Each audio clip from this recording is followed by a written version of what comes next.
Will I give up this project now? Maybe I will.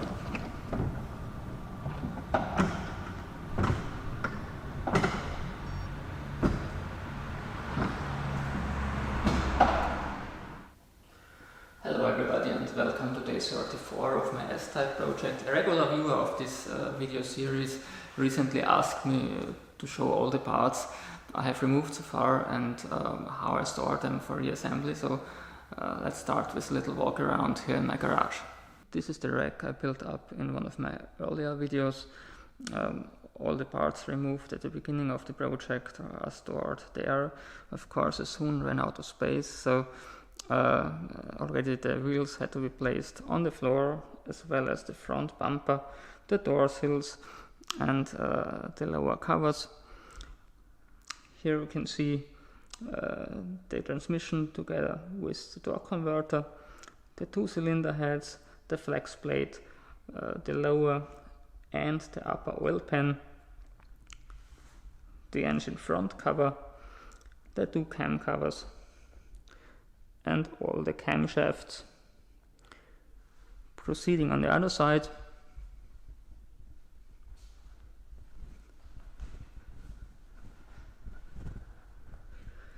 the exhaust is still here underneath the car. Still don't know how to get this out in between the jack stands.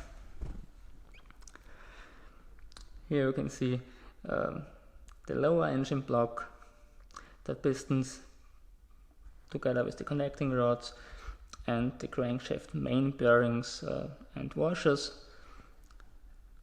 various engine accessories, of course the crankshaft, the valves and tappets, and finally the core block still on the engine stand.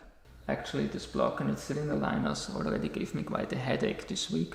Jaguar doesn't publish any specifications on the piston to wall clearance of these HEV8 engines, but the rule of thumb says that modern engines are assembled with a piston to wall clearance in between 2 and 4 hundredths of a millimeter. Maximum acceptable piston to wall clearance may be around 8 to 10 hundredths of a millimeter. If you have seen my last video, I measured wear in the cylinder bores of 3 up to 7 hundredths of a millimeter, in average of 5 hundredths of a millimeter. Now we add these 5 hundredths to the 3 hundredths the engine came with, and we already reached 8 hundredths of a millimeter, not even considering wear of the pistons that I haven't even measured yet. Furthermore, cylinder number 4 on the A bank is out of round about 7 hundredths of a millimeter. This means its diameter in this direction is 700 smaller than its diameter in that direction. Especially when fitting new piston rings that are perfectly round, this would result in blow-by, low compression and a high oil consumption. So it's obvious that something has to be done about that. But there's an additional problem, especially with the cylinder number 4 on the A bank.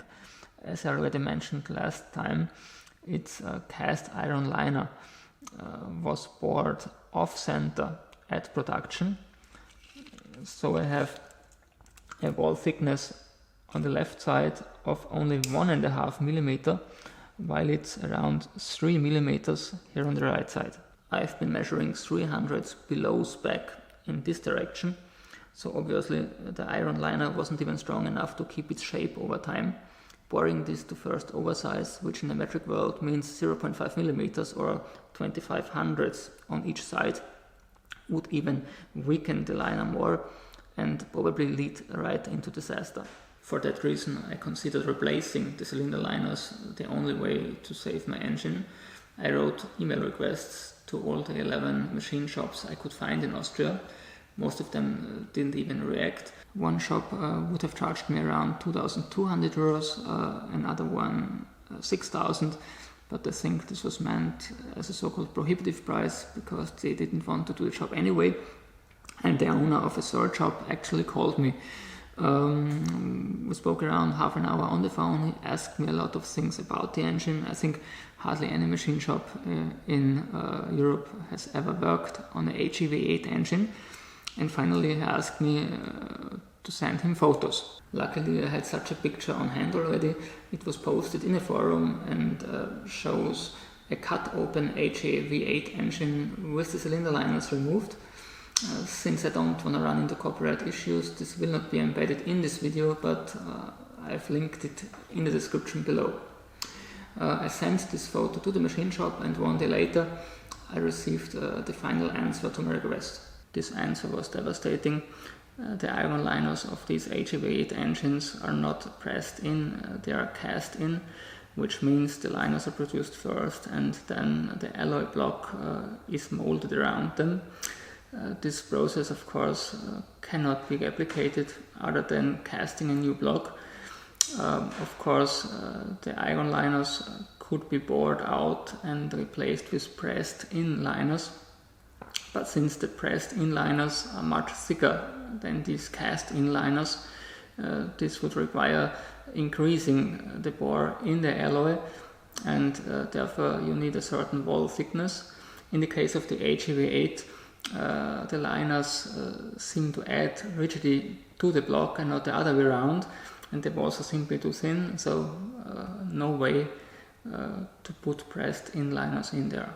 Will I give up this project now? Maybe I would, but since this is a YouTube series and you are motivating me every day, I will of course keep going, and I've been already searching for a replacement engine during the last days. I had to choose between a remanufactured so-called stripped engine directly from Jaguar, part number HA82256 for 8,500 to 11,500 euros, which would have exceeded the worth of my car even if it's perfectly rebuilt. One of these cheap junkyard engines and a low mileage used engine. You may guess how I decided. I found a used engine with guaranteed 58,000 kilometers, that's around 42,000 miles, in the Netherlands. I ordered this yesterday. We'll have to collect together money and pay tomorrow. I don't want to tell how much it is. I don't want to get my girlfriend mad, but it's about the price of replacing the liners plus 8 new pistons. The engine will be delivered at the beginning of July. Since it's also 10 to 15 years old and not to get ripped off concerning the guaranteed mileage, even though the seller is an official dealership, I will then do a little disassembly as well. In between, I will continue with tearing down the automatic gearbox or working on the front axle. I'm not sure yet. To get notified as soon as a new video of the series is online, consider subscribing to my channel. If doing so, please also ring the notification bell. See you back next time. Goodbye.